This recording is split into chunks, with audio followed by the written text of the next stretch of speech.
di tengah-tengah kita, lebih utama dari segala sesuatu. Siapa yang berbahagia? Tetapi ia berkata, yang berbahagia ialah mereka yang mendengarkan firman Allah dan yang memeliharanya. Lukas 11 ayat 28. Sahabat Iktus yang dikasihi Tuhan, jika seorang bertanya kepada kita, apakah kamu sedang berbahagia? Pertanyaan ini dapat dengan mudah dijawab. Tetapi jika pertanyaan dilanjutkan, mengapa kamu berbahagia? Maka apa yang menjadi jawaban kita? Banyak orang yang menaruh standar kebahagiaan hidupnya dalam ukuran manusiawi, seperti keberhasilan atau kesuksesan dalam pekerjaan, kesehatan, dan juga apabila seorang memiliki kekayaan yang melimpah. Perikop ini adalah bagian dari Injil Lukas dengan ciri khasnya.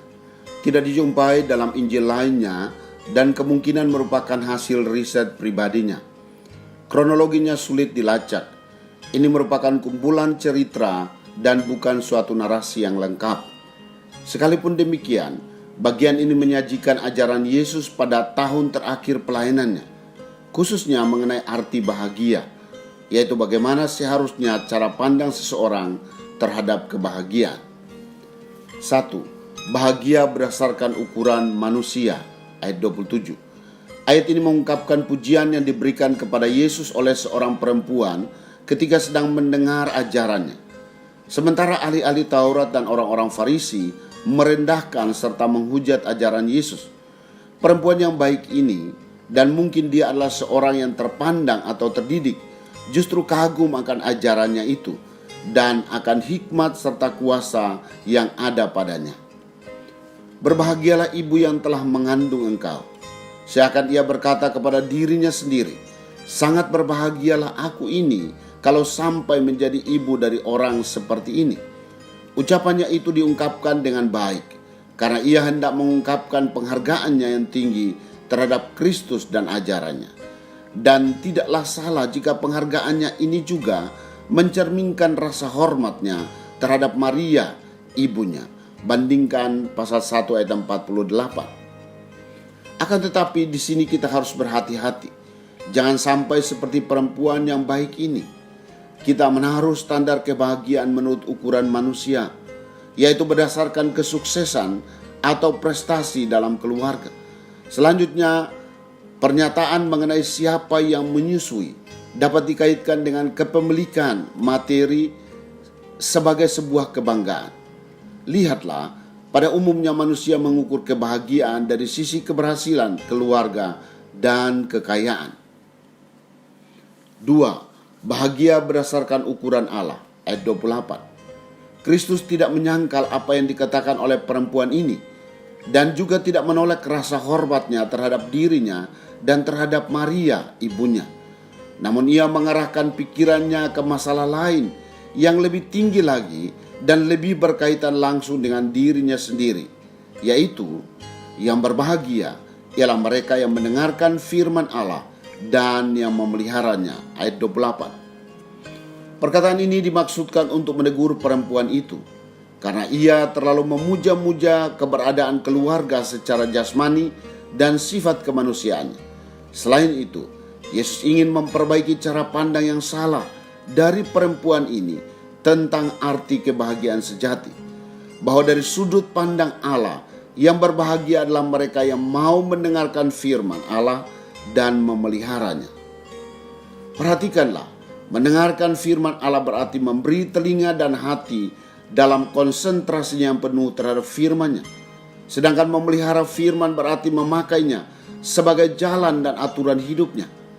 Seorang yang memelihara firman Allah selalu merenungkan firman dalam setiap waktu, sehingga segala keputusannya senantiasa didasari oleh kebenaran firman Allah. Ternyata kebahagiaan dalam perspektif Allah diukur melalui ketaatan terhadap firman Allah. Sahabat Iktus, bagaimana kita mengukur kebahagiaan? Seringkali kita masih menggunakan mata duniawi untuk menetapkan standar kebahagiaan. Biasanya Hal-hal inilah yang menjadi sumber kebahagiaan kita, yakni suksesnya anggota keluarga kita, juga banyaknya materi atau kekayaan yang kita miliki.